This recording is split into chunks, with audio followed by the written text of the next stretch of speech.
Sri Lanka is facing its worst economic crisis in modern history. Last year saw the country erupt into nationwide protests, forcing the president to flee the country and resign via email, as well as the burning down of the private residence of the prime minister. The story of how we got here is one of unchecked corruption and greed. If you ever want to bankrupt a country, here are the 7 steps you should take to follow Sri Lanka's path into insolvency. Running a country is not too different to your personal finances. Just like you can go to your bank to get a loan when you want to buy something big like a house, countries can get a loan from investors or from other countries to pay for things like big infrastructure projects such as airports. And the more you borrow, the more you have to pay back every month. But what happens when you have borrowed so much that your income no longer covers your bills? You may start missing payments, and in turn, your credit history is impacted negatively, which means higher interest rates for loans in the future or no one lending you any more money. This is equally true for countries, and no more so than Sri Lanka, where a rapid increase in borrowing precipitated an economic crisis. The country's total debt now exceeds $80 billion, and more importantly, it now exceeds the size of Sri Lanka's entire economy, their GDP. The world watched intently as Sri Lanka became an example of why you should avoid borrowing beyond your capabilities. Sri Lanka's largest foreign creditors include global financial institutions, followed by countries such as China, Japan, and India. Over many decades, Japan became one of Sri Lanka's key donors, carrying out key projects under concessionary terms. However, this relationship deteriorated when the Sri Lankan president unilaterally scrapped a Japan-funded light railway project. In tandem, starting at the turn of the millennium, China came to be Sri Lanka's largest single creditor, providing the country with $12 billion in infrastructure loans, slowly luring the country into a debt trap. Sri Lanka has been aggressively borrowing foreign money to fund infrastructure projects that did little to boost economic output and benefit the country at large. Instead, these large projects were vanity projects of the president's family or falling into China's debt trap diplomacy, where China was looking for economic concessions from Sri Lanka when the country became unable to repay their loans. These large-scale projects were accompanied by a flow of corrupt payments from the ruling family down to local politicians, undermining any incentives for these projects to be either profitable or deliver added value to the local or national economy. Sri Lanka built an international airport in the middle of the jungle, 250 kilometers away from the capital, Colombo. Forbes labeled it the world's emptiest international airport, given that it was built with a capacity for 1 million passengers per year, but in reality only sees about 25,000 passengers per year. Due to almost non-existent demand, only a handful of airlines serve the airport, and it's now considered a long-term aircraft parking space. The decision to build an international airport in the middle of nowhere is one of politics and corruption, and part of a broader plan to transform the southeastern coast of Sri Lanka into a new commercial hub, a pet project for the president who himself was from this rural area. China's influence over Sri Lanka has massively increased over the last 2 decades. The part of China's strategic plan to build the Silk Road of the 21st century, the so-called Belt and Road Initiative. It poured money into massive infrastructure projects around the world.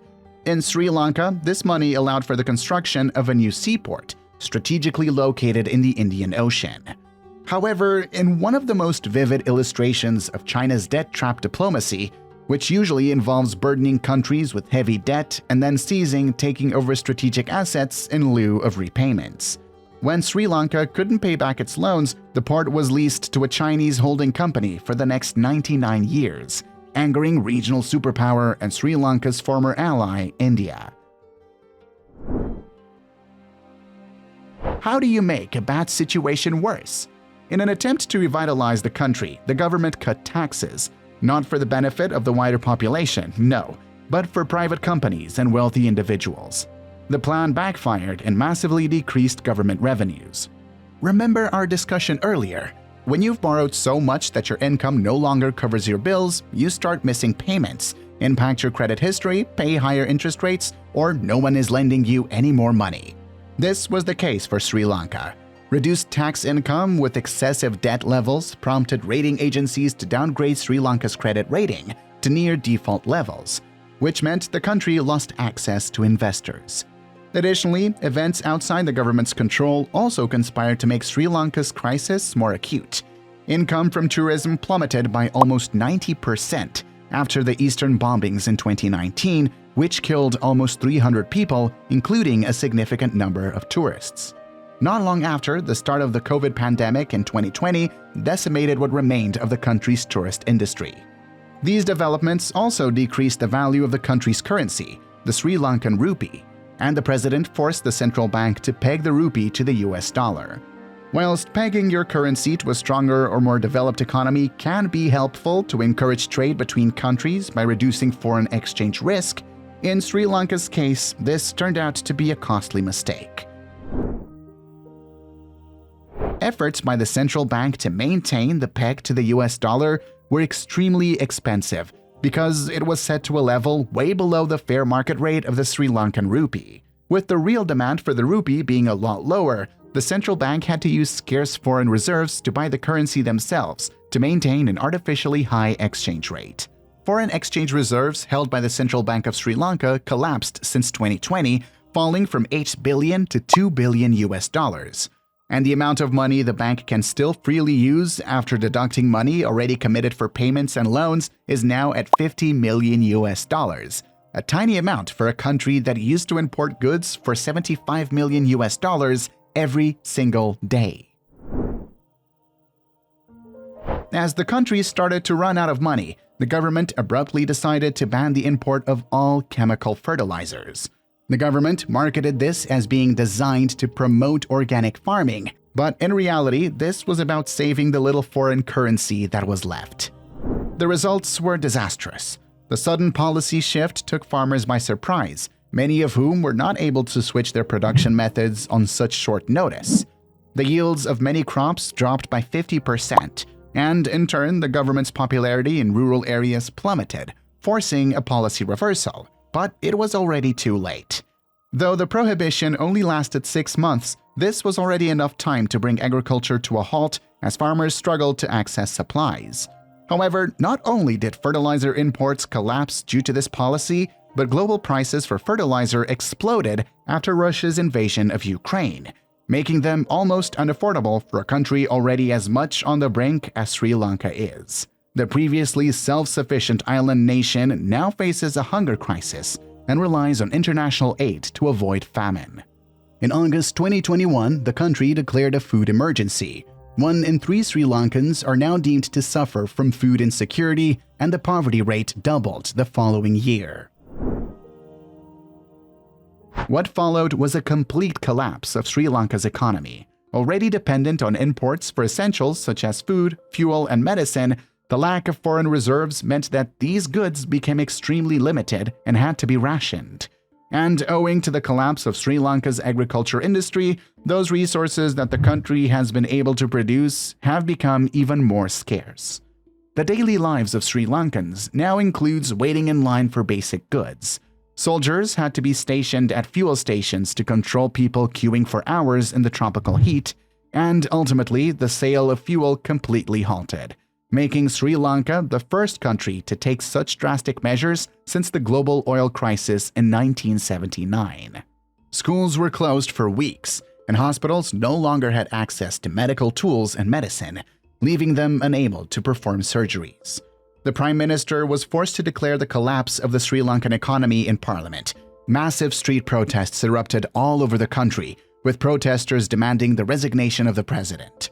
Protests peaked with the storming and siege of the president's house, forcing him to flee to Singapore, later emailing his resignation to Parliament and making him the first Sri Lankan president to resign in the middle of his term.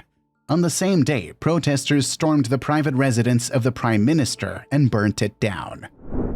We reached our last step. Sri Lanka declared bankruptcy in April 2022 and suspended repayment of its foreign debt.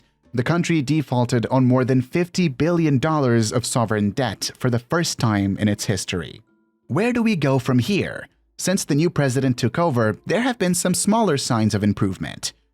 Sri Lanka reached an agreement with the IMF on a bailout program. Shortages have eased, power cuts have ended, and the rupee showed some rebounds, although from already much weakened levels. Whilst there are some signs of progress, the government is still struggling to find money to pay its employees, and there is growing public dissatisfaction over the government's increases in tax and electricity bills that were conditions of the bailout package from the IMF. New anti-corruption laws have also been passed with the aim of trying to avoid funneling money into large infrastructure projects that do not benefit the population. The central bank will be made fully independent in order to avoid burning through money again just to maintain an artificial exchange rate that does not reflect economic reality. If you enjoyed this video, please like and leave a comment. And if you want to see more content like this, please subscribe to my new channel and turn on notifications.